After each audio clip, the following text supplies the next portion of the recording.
The sky above planet Velmora was always dark. Purple clouds moved slowly like smoke, hiding the stars. In a small village near the edge of the forest, a girl named Kaura lived with her family. She was kind, smart, and full of dreams. She believed.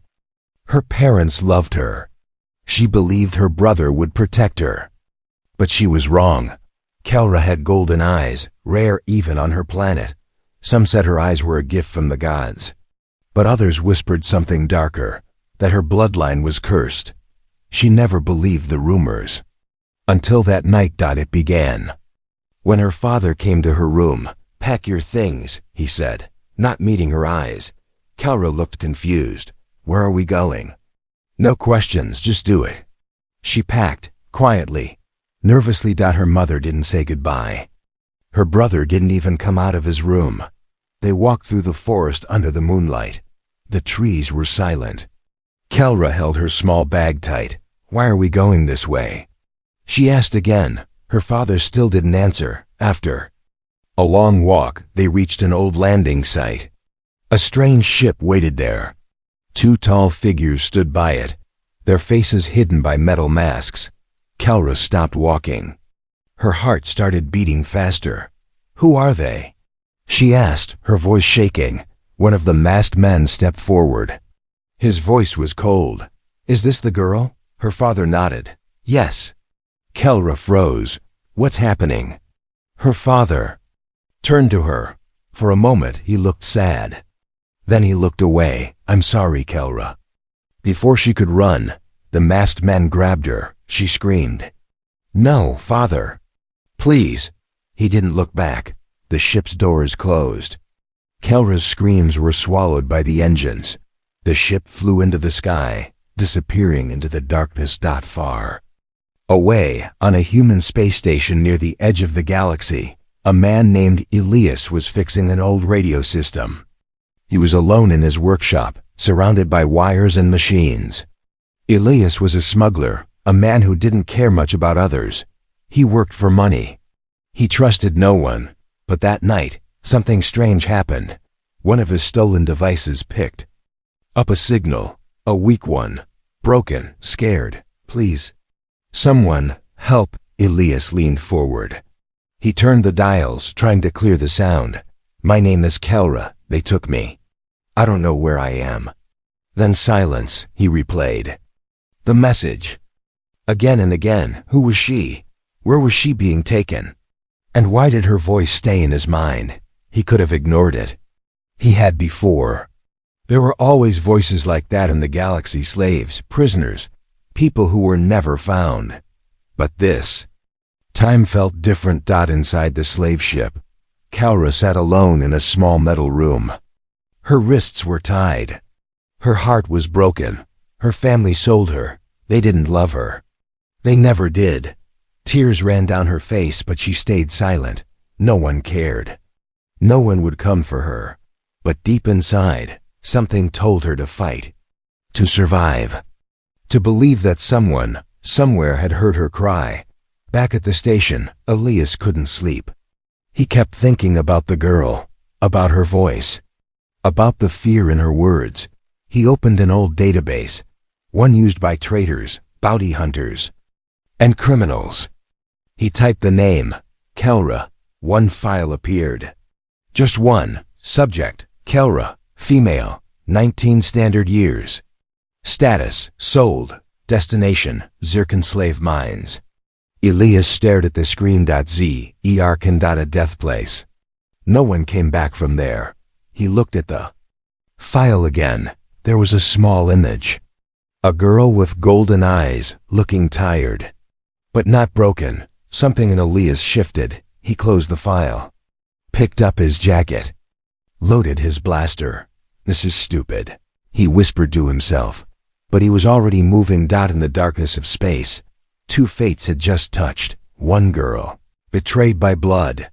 One man, haunted by a stranger's voice. Neither of them knew what waited ahead. But something had begun. Something that could shake the stars. It started with a mistake. Elias didn't mean to open that file. He was just fixing a broken console in the corner of Dock 47. A short spark, a loose wire, a stolen drive connected by accident. And suddenly, her face appeared on the screen, golden eyes, eyes that didn't belong in a slaver's database. Eyes that looked straight through him. The name below was simple.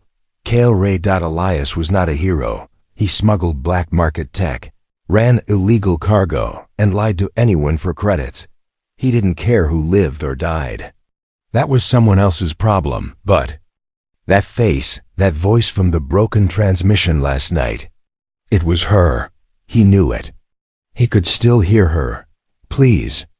Someone, help. He shook his head. Not my problem, he muttered. Not my war. But he didn't delete the file. Elias lived on a trade station called Outpost Tryon 6, just outside the legal zones. It was loud, dirty, and full of people who had lost something.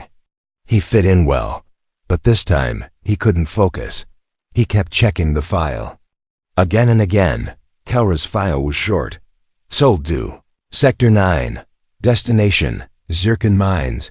Price, 2,000 credits. No family details. No background, just her age and species. That was rare. Too clean, almost like someone erased her past. Why? He went to see Morna, an old contact who traded in information. Zircon Mines? Morna raised an eyebrow. Why are you asking about that? Elias shrugged, curious. No one's curious about Zircon unless they're suicidal, she said. That place isn't just a mine, it's a graveyard. You don't go there to work, you go there to disappear. Elias leaned closer. Can you get me the coordinates? Morna laughed. You're serious. Dead serious, she paused. You didn't fall for another sad story, did you? He didn't answer. She sighed and slid a dataship across the table. If anyone asks, we never spoke. Back on the slave ship, Kelra sat in silence. She hadn't spoken in days. She had stopped crying. The chains around her wrists had rubbed. Her skin raw. But in her mind, one small hope lived. That voice. That human voice. I heard you. I'm coming. Maybe it was a dream. Maybe it was a lie, but it was the only thing that kept her breathing. She didn't know the man's name. Didn't know if he was real, but something inside her whispered, he's coming. Meanwhile, Elias stood in front of his old starship, the Obsidian Star. It hadn't flown in months. He wiped dust from the controls, powered up the engine, and locked in the new destination, Zircon System. As the ship lifted from the outpost, the stars above seemed to blink, like they knew something terrible was coming. He flew alone, quiet, thinking, why did he care? Why this girl? Maybe because her eyes reminded him of someone long gone, or maybe because this time, he had a chance to stop something before it was too late. It would take 2 days to reach the mining world. Time was short. Kelra's file said she was to be processed, meaning she would be lost in the system forever. No name, no voice, no future, unless Elias got there first. But others were watching. A shadowy figure sat in a room full of monitors. One screen showed Elias's ship. Another showed Kelra. She still lives, the voice said to someone unseen. And the human, he's coming. The second voice replied, cold and calm. Then we'll kill them both, before the truth comes out. Back in space, Elias stared into the black void ahead. This wasn't just a rescue anymore, it was war. And he had just chosen his side. The darkness was not just around her. It was inside her too, now. Kale Ray couldn't tell if it was day or night. In the slave mines of Zircon, time meant nothing. There was no sky, no stars. Just cold rock, metal walls. And screams that never ended. Every morning, if it could be called that, guards came.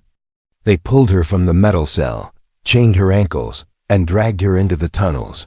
She dug. She bled. She didn't speak. No one here had names. Only numbers. Her number was 47B. But even in this nightmare, Kelra remembered one thing. Whisper, a voice, a promise. I heard you, I'm coming. It played in her mind like a memory, or a dream. Was it real? Or just a trick her mind made up to keep her sane? She didn't know. But she believed it. She had to. Deep underground, the other slaves avoided her. Some said she was cursed. Some said her golden eyes would bring death.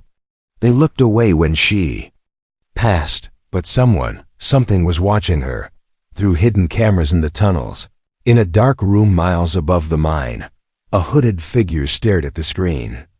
Subject 47B is still alive, the voice said. Another man in armor stood beside him. The human is en route. He's close. The hooded figure's eyes narrowed. Let them meet, then kill them both.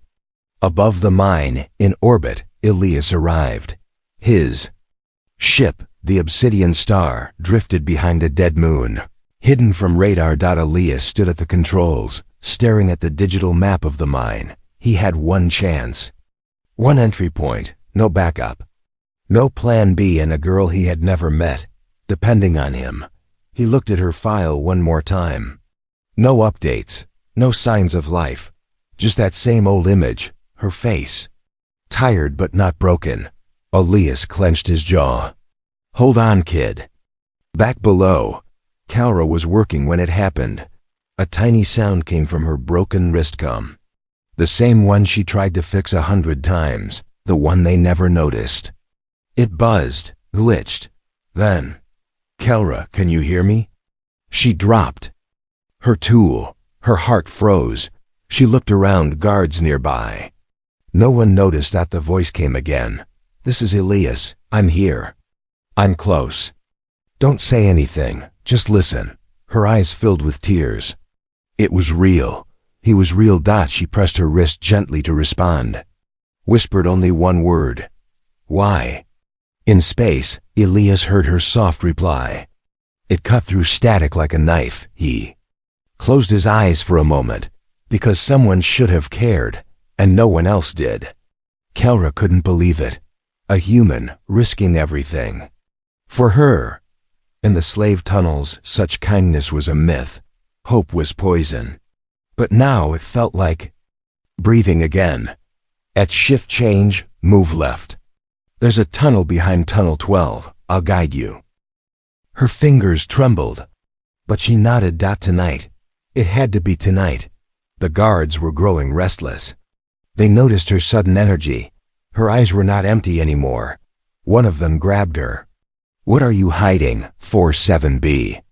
She said nothing. He raised his hand to strike her, but before the blow landed, a warning siren echoed through the mine. An intruder had entered the upper level. Above ground, Elias was already inside. He wore a stolen guard suit, blaster at his side, a false ID chip in his wrist. He walked like he belonged, fast, direct, angry. Every second counted. He entered a control room, disabled one camera grid, and sent a false order through the system. All units to Sector East. Possible breach. It worked. The guards moved, the halls began to empty. In the chaos, Kelra followed his instructions. She slipped away during shift change, ducked behind crates, moved through the hidden tunnel near shaft 12. The air was colder here.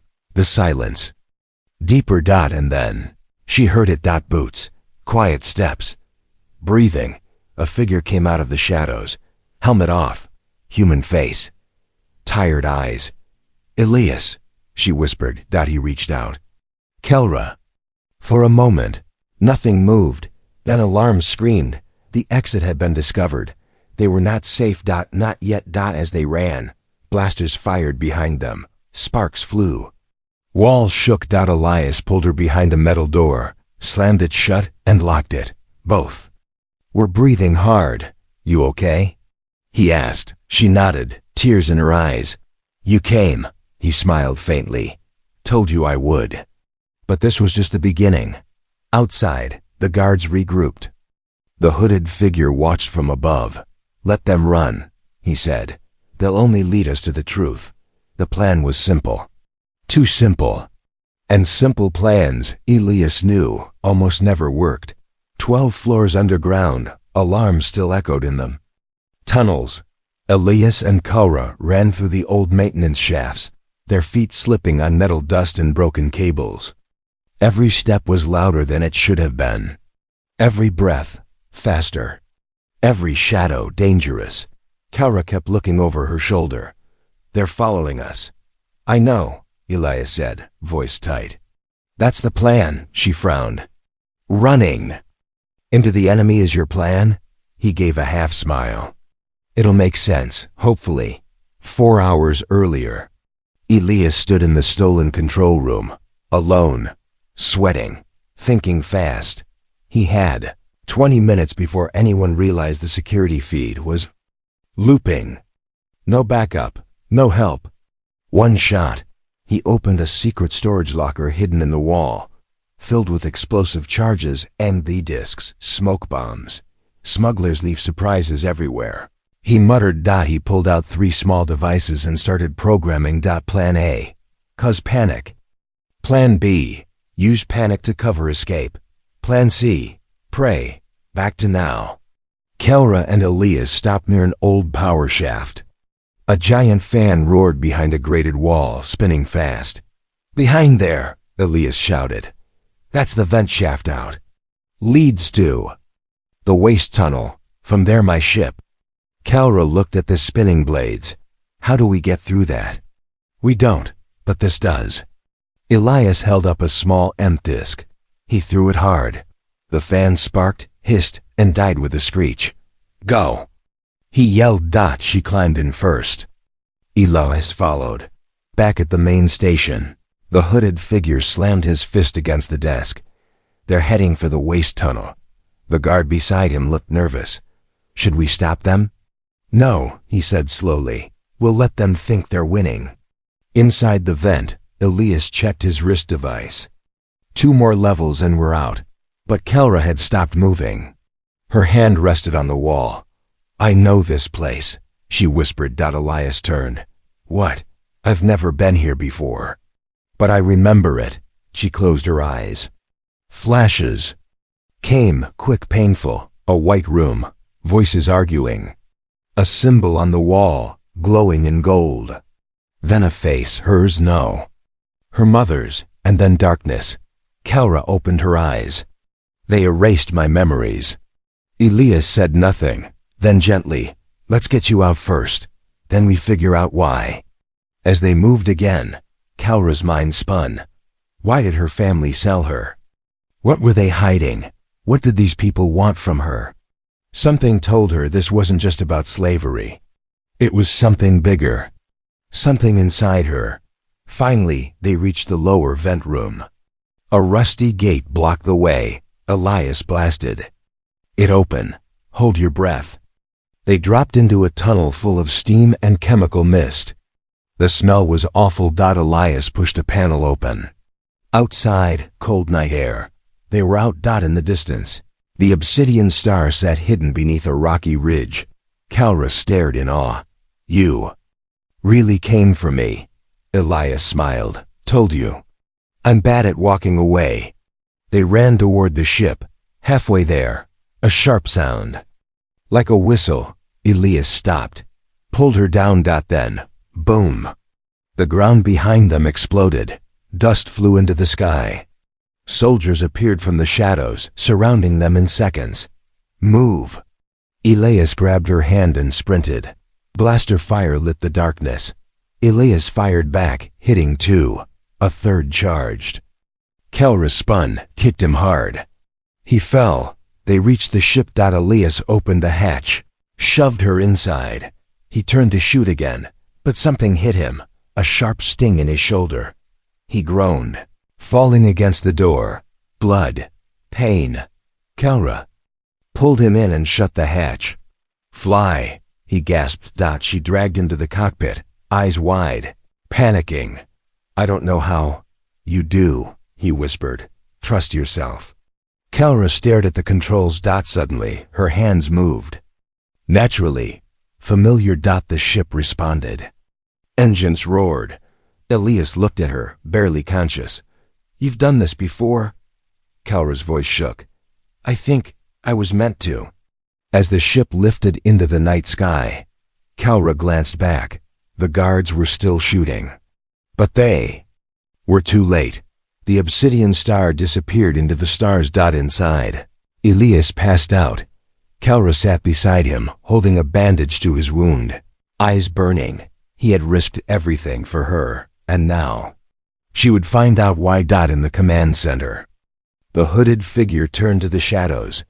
Activate the hunters. The girl is waking up. If she remembers who she is. The galaxy burns. The stars looked peaceful.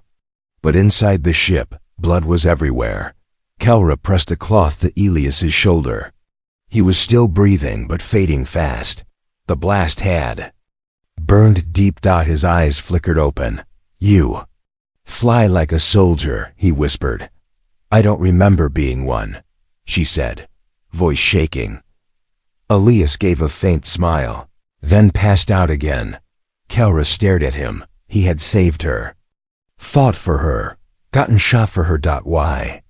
The ship's warning lights blinked red. Tracking beacon detected. Kalra's heart dropped.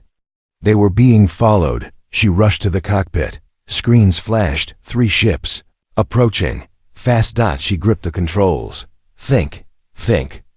Suddenly, a voice crackled through the com. Surrender the girl. Or die. Kalra didn't answer. She flicked a switch, turned the ship sharply, and dove into a nearby asteroid field. In the darkness between the rocks, fire followed. Enemy ships fired at them from behind, lasers glowing red through space dust. Kalra flew low, weaving between jagged stones. Elias groaned in the back. You trying to kill us? No, she said. Trying to save us. A blast hit the ship's side. Alarm screamed. Kalra gritted her teeth. One wrong move and they'd both be gone. She spotted a narrow crack between 2 large asteroids. Hold on. The ship turned hard, scraping metal. Then silence. They were hidden. Barely. Outside. The enemy ships searched, lights flashing across space like cold eyes. Inside, Kalra held her breath. The radio crackled again. We know you're alive. Kalra, we know what you are. She stared at the radio. What? Am I? After a long pause, the enemy ships moved on. Kalra exhaled, shaking. Then she checked Elias again. His breathing was slower. No more hiding, she said softly. Time for answers. She placed a hand on the ship's medical scanner. It beeped once. Green light. Suddenly, a hidden screen opened. One only her DNA could unlock. It showed her, but not as she was now. As a child, wearing silver robes, standing next to people in royal uniforms. A golden symbol above her head. Kalra's hands trembled. She was part of something important. Something long erased. In the corner of the screen, a word. Project Lumina. Below it, bloodline status, active. Keyholder, Kalra Varex. Location, identified. Kalra whispered, they're hunting me. Not because of what I did, but because of who I am. Elias stirred. His voice was weak. You found the truth? She nodded. Some of it. Enough. He smiled, tired. Good. Now use it. She set the ship on autopilot toward an old human station, a pirate hideout. Elias once used. She needed medical supplies, fuel, time. But time was already running out. In a room filled with holograms and shadows, the hooded figure stood watching her flight path. She remembers, he said. Another voice replied.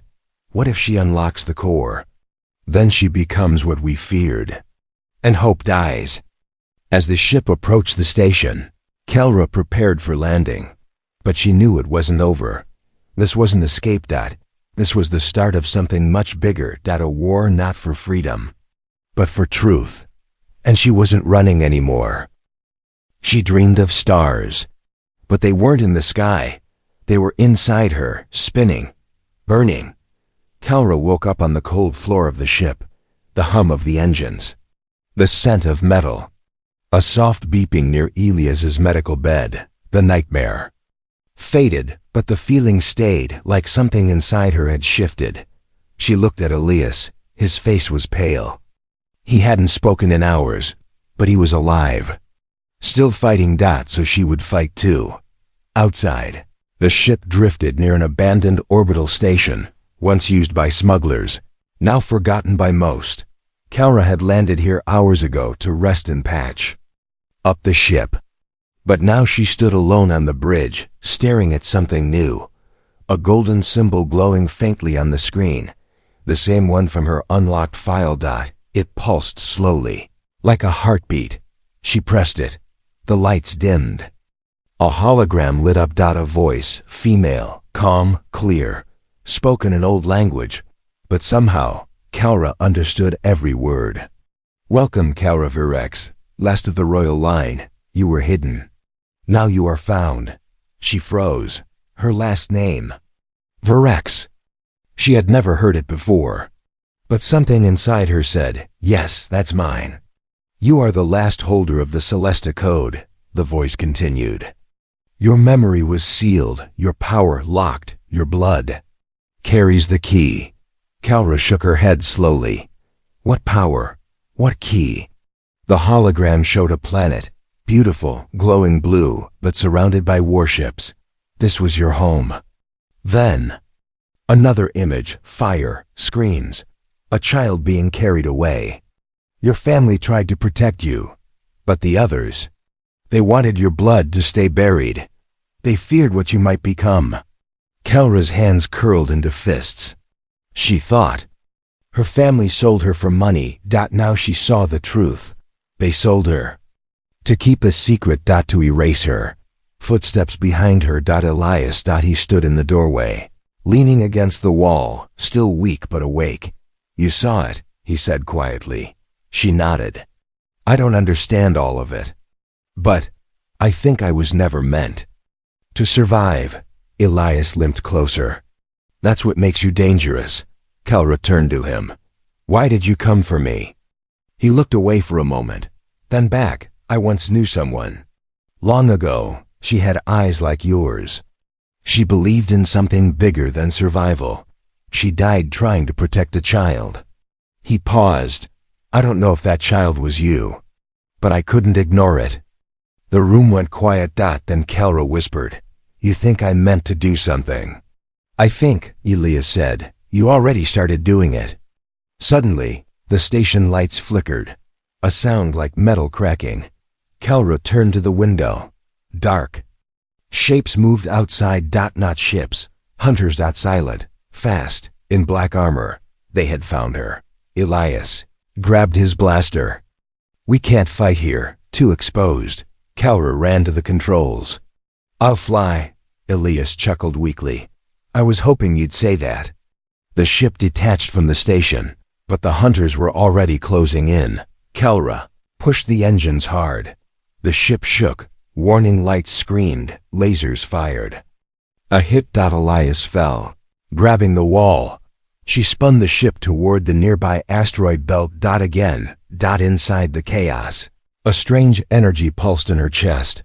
Her hands moved faster, smoother, like they remembered more than her mind did. She felt the ship. Every bolt, every motion, as if it was part of her. Elias looked at her, amazed. You're not just remembering, Kara. You're waking up. Behind them, the hunters followed. But not for long. Kara pulled a sharp maneuver, dodged through narrow rocks, then activated an ancient protocol hidden deep in the system. A burst of light. A star seal, a mini-warp. That collapsed the tunnel behind them. The hunters were gone. Silence. Then stars. Beautiful. Quiet. Safe, for now. Kara sat back, breathless. She looked down at her hands. I'm not normal. No, Elias said gently. You're not, but you're not alone anymore either.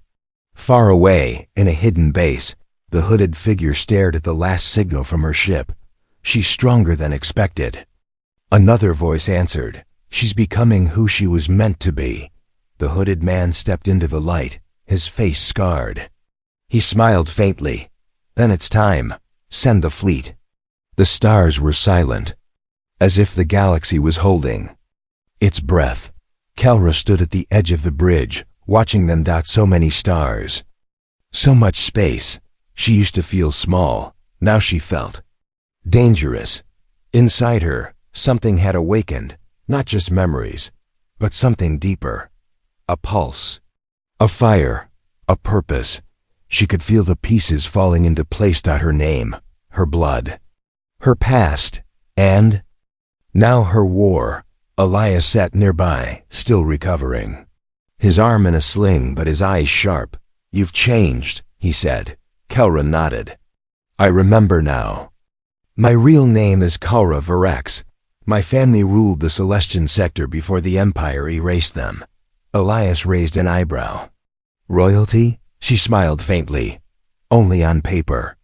I was hidden as a child, sent away. But they found me anyway. They always do, Elias muttered. Kelra looked out again.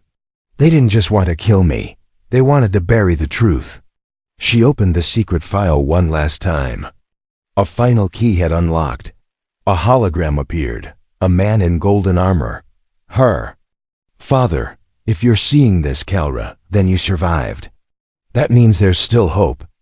Our enemies fear what lives in your blood. Not just a name, but a code. He paused. The Celesta code isn't a weapon, it's a signal. A call to those who still believe in freedom. When you're ready, activate it. And watch what happens. The file ended.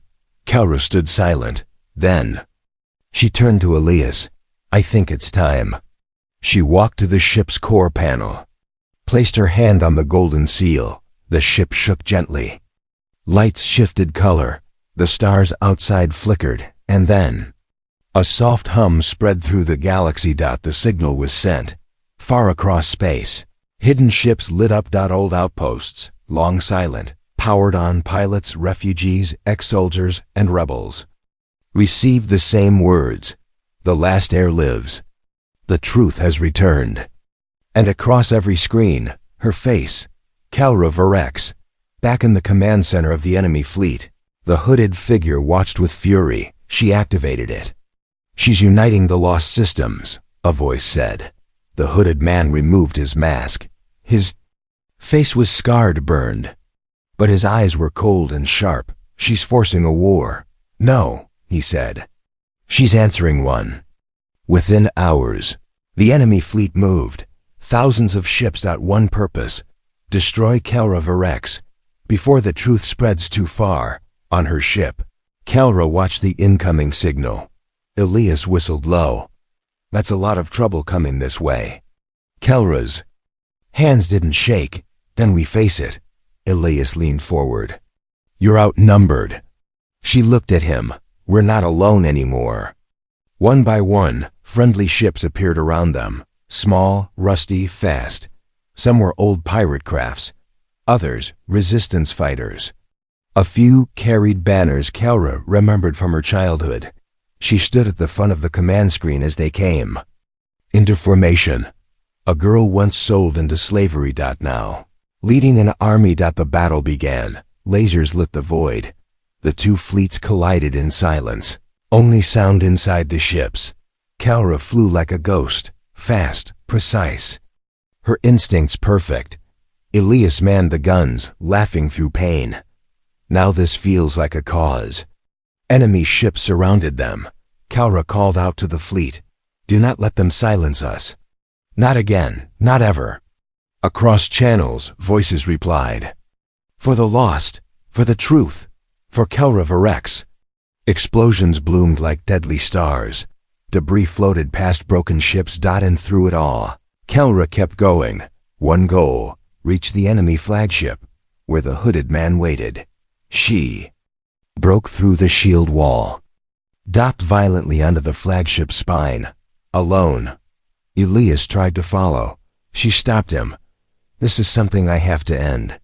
Inside, she found him. No mask, just scars. He smiled. You look like your mother. Kelra raised her blaster. You killed her. He nodded. And now I'll finish what I started. They fought. It was brutal. Fast. silent. But Kelra didn't hesitate. She wasn't the scared girl anymore. She was a Virex.